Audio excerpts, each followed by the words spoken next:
દોસ્તો નમસ્કાર. તો ગુજરાત રિપોર્ટમાં આપ સૌનું સ્વાગત છે. હું છું આપનો દોસ્ત મયુર જાની અને આપ જુઓ છો મારી સાથે પાછળ હિમાંશુ ભયાણી છે, બાજુમાં ફારૂકભાઈ છે, અહીંયા આપણા વિગોભાઈ દીક્ષિત છે, બાજુમાં એમના ફારૂકભાઈના ભાઈ અલીભાઈ છે. અમે બોટમાં છીએ, હે ને, દરિયામાં બોટ નાનકડી એવી હોડીમાં અમે છીએ, બરોબર છે. એટલા માટે છીએ કે જ્યારે ટાટા કેમિકલ્સ દ્વારા જે પ્રદૂષણ છે અને એ જે ફેલાઈ રહ્યું છે અને એને લઈ અને જમીન, હવા અને પાણી, મીઠા પાણીમાં જે પ્રદૂષણના કારણે જે ગંભીર અને ખરાબ અસરો છે એ અમે રિપોર્ટિંગ કરી રહ્યા છીએ, તમારા સુધી પહોંચાડી રહ્યા છીએ.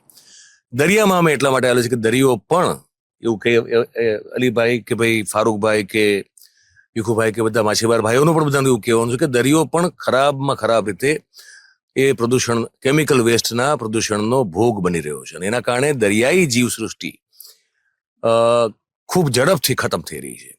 અહીંયા આ દરિયામાં હિમાંશુનું કહેવાનું છે કે પેલા ડોલ્ફિન માછલીઓ તમને લોકો અહીંયા આવતા, અહીંયા કેમ્પ થતા, ડૉક્ટર લોકુમાર ખાચર જે સ્વર્ગીય થઈ ગયા, પણ એમના દ્વારા જે કેમ્પો યોજવામાં આવતા, અહીંયા કાચબાઓ નો એક બહુ મોટો સમૂહ હતો. અહીંયા પક્ષીઓ બહારથી બધા યાયાવર પક્ષીઓ જે છે એ બહુ જ મોટી સંખ્યામાં આવતા, એવું પણ ફારૂકભાઈનું કહેવાનું છે. અને બીજું કે માછલી, જે માછીમારીનો વ્યવસાય કરતા આપણા ભાઈઓ છે, કહેવાય છે કે લગભગ 250-300 ઉપર તો નાની હોડી દ્વારા માછીમારી કરતા ભાઈઓ છે.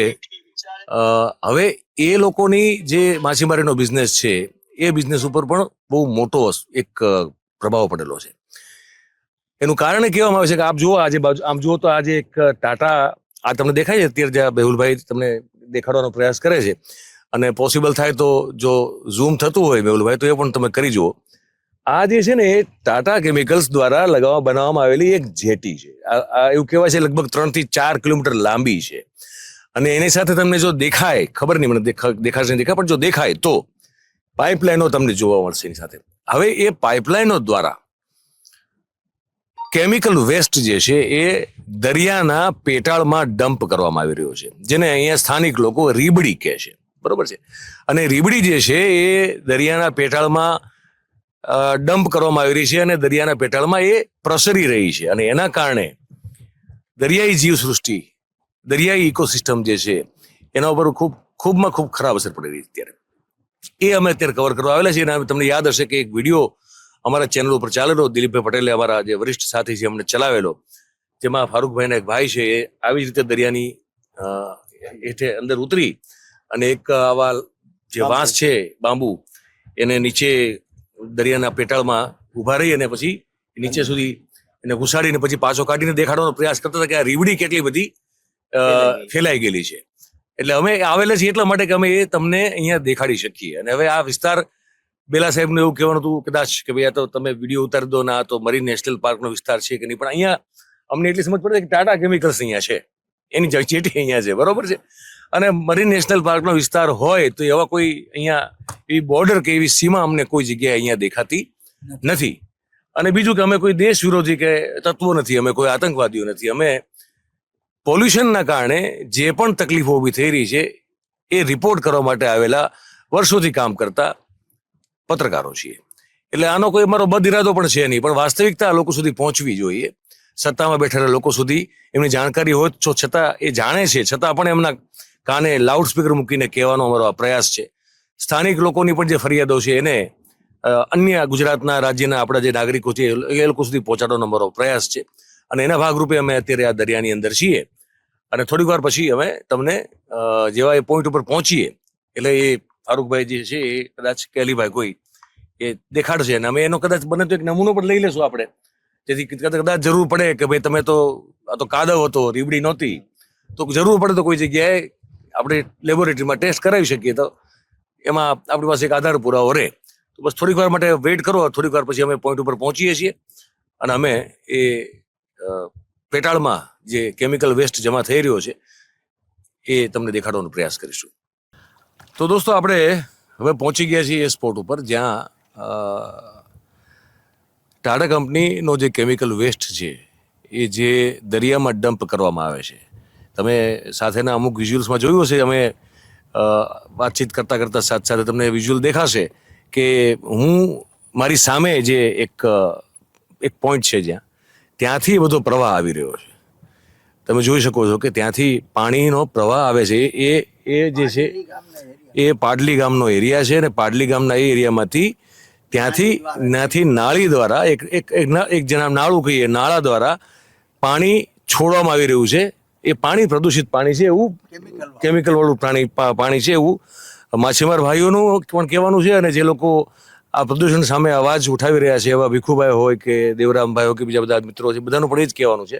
અલીભાઈ, આપણા ફારૂકભાઈ, બધાનું કહેવાનું છે કે એ જે પાણી છે એ પાણી નાળામાંથી આવતું પાણી એ કેમિકલ વેસ્ટ વાળું, એટલે કે સ્થાનિક ભાષામાં કહીએ તો રીબડી વાળું પાણી છે. હવે એ પાણી છે એટલા માટે કે અમે બહુ દૂર છીએ ત્યાંથી અત્યારે, બરોબર છે. અને અમે અત્યારે આ જે બોટમાં છીએ, નાનકડી એવી હોડી છે, આ હોડી નીચે અડી ગઈ છે એમ કંઈ ચાલે, તળિયાને. અને આ મારી બાજુમાં અલીભાઈ ઊભા છે ને, એ પાણીમાં ઊભા છે અત્યારે, બરોબર છે. તમે પાણીનો કલર જુઓ. અને અલીભાઈ, તમે નીચેથી કોઈ એક હાથમાંથી તમે જો હાર્ડલી આ 1-1.5 ફૂટ નીચેથી આ જે છે, હવે મને કોઈ એ સમજાવે કે શું આ જે છે એ કોઈ પાણી, આ કાદવ છે ખાલી? આ સમજવાનો પ્રયાસ કરો, શું આ ખાલી કાદવ છે? આ કાદવ નથી દોસ્તો, આ કેમિકલ વેસ્ટ છે. આમાં તમે એની હાલત જુઓ તમે. અને આ આખો દરિયો, તમે આસપાસમાં દ્રશ્યો, આ બગલો ઊભો છે અહીંયા, આ બગલો જે છે એ હાર્ડલી 1-1.5 ફૂટ પાણીની અંદરમાં એ ઊભો છે. આ આખો વિસ્તાર, કારણ કે ત્યાં સામેથી જે નાળામાંથી પાણી આવે છે એ વિસ્તાર આખો આ એક રીતે ડમ્પ સાઇટ થઈ ગયો છે. આ સિમેન્ટ એમના હાથમાં દેખાઈ આવે છે. મીઠાનો ભાગ પણ એમાં અમને દેખાણો. અને આનો એક સેમ્પલ લેશું અમે, એટલે જરૂર પડે તો અમે એને કોઈ પણ જગ્યાએ લેબોરેટરીમાં ટેસ્ટ કરાવીએ, જો અમને કોઈ ચેલેન્જ કરે તો, કે ના આ તો ખાલી દરિયાનો કાદવ છે અથવા કિનારાનો કાદવ છે, તો અમે એ ટેસ્ટ માટે પણ તૈયાર છીએ, કારણ કે એનું સેમ્પલ અમે લઈ રહ્યા છીએ. હવે વિચાર કરો કે આનું પાણી, તમે એની કલર જુઓ એના પાણીનો, હે ને.